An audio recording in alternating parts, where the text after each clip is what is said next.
air conditioning on this 1988 M6. I think I may have posted a couple days ago that I was going to do this while I was doing some other vehicles here at the same time. So now I'm here to do this.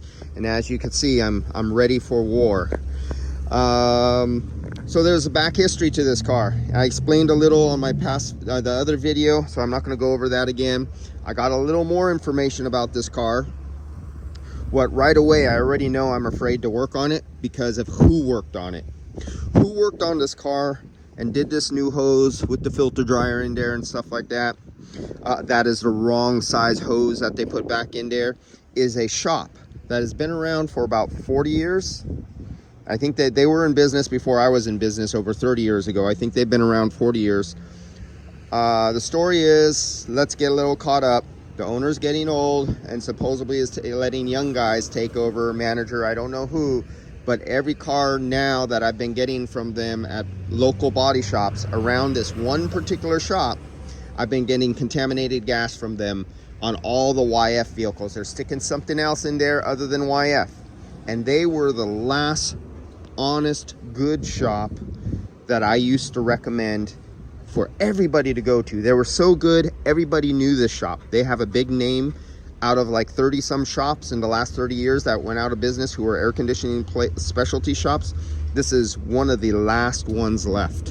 And they've gone the way of the dinosaur. Food truck time. They've gone the way of the dinosaur and they become like every other shop. Hire new young guys without anybody in management capable of training the guys under them.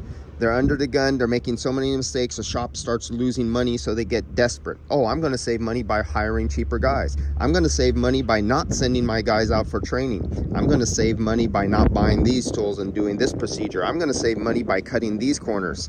And so this shop has gone through the chapters of a book of a shop that is going downhill. And it's really sad because I liked this shop and I sent everybody to this shop for the last 30 years for all the work that I couldn't do. And in the last 2 years, I've been saying it time and time again, I can no longer send anybody there because of this shit. One is contaminated refrigerant. Okay, so what did they do on this one? This one has 2 expansion valves. You can see the Y from the rear evaporator that goes down and the evaporator that goes into the compartment. And did I say this was an 88 M6? I will show you, and let's focus it in here. Here's the engine. For you guys who love BMWs, I'll let you see this. There you go. We still got our genuine GM BMW parts GM.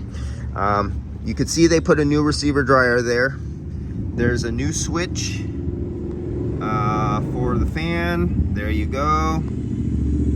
And you can see they put a new hose. But what did they do? They downsized the hose. Now, coming from the rear, they have a number 10. You have a number 10 line coming from the evaporator, from the front evaporator. You have a number 10 evaporator size hose going to the rear evaporator, and that goes all the way to the rear evaporator that's in that center console. Let me get you in there. See that center console? There's another evaporator down here. You have your pressure differential valve right here. Now, I tried to take this off.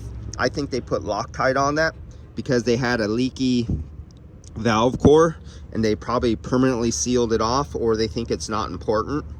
It's important because that's how you adjust these. And this is the adjustment nobody knows about, and they don't know because people won't read. This is what my father taught me on when I was a kid. Old Chryslers and Rolls Royce, some Fords, old Fords from the 50s and 60s, they all had this. Guys don't know about that because this is the kind of stuff that has to be taught by older guys who had 20 or 30 years. You went through a real apprenticeship thing through Sunburn for 4 or 5 years, and you actually were sent to schools and you actually read paper and learn about this stuff. So what did they do? So they took the fitting here that was a number 12. See, this is a number 10, number 10. This is a number 12. They took this number 12 and they stepped it down to a number 8. Now, a number 8 is what you would use on the discharge of the high pressure vapor line going to a condenser. Instead, they took the suction line because I guess they couldn't find the right size fitting and the right size fitting, anything.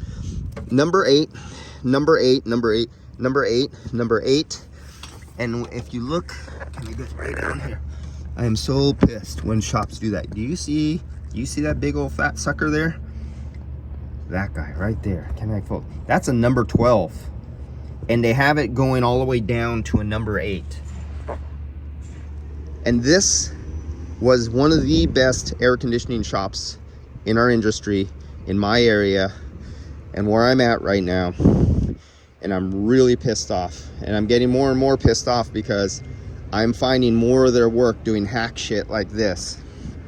Now, they do need this because most likely some other hacks who are those pieces of shit who don't vacuum systems along, they don't change receiver dryers, topped off the system. And what happens on these are steel fittings, and they literally get rust, like old brown flaky rust that falls off.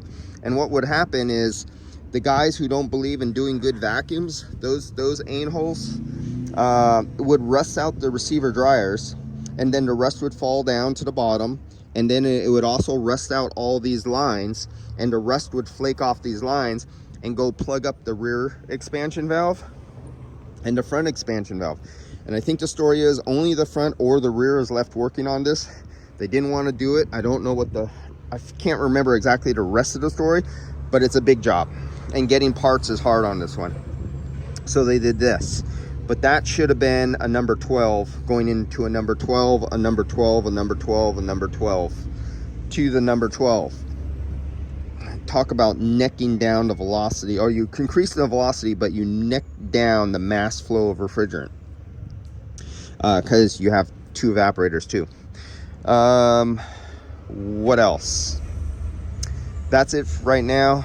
But when I see a professional, so-called professional shop who's nearly 40 years in the business degrade and fall down and do this kind of crap, I get really upset at this, because I no longer have any more brick and mortar shops that I can send any of my customers or recommend to some of my customers to send other customers. They're all gone, because they're all become these young guys who've never had any apprenticeship, no training, no schooling. They just learn by learning by breaking shit through some other guy who learned by breaking shit, and they call that learning. All right, guys, I'll get off my rant right now because I want to do some jihadi stuff on some throats, and see you guys on the next one on this car.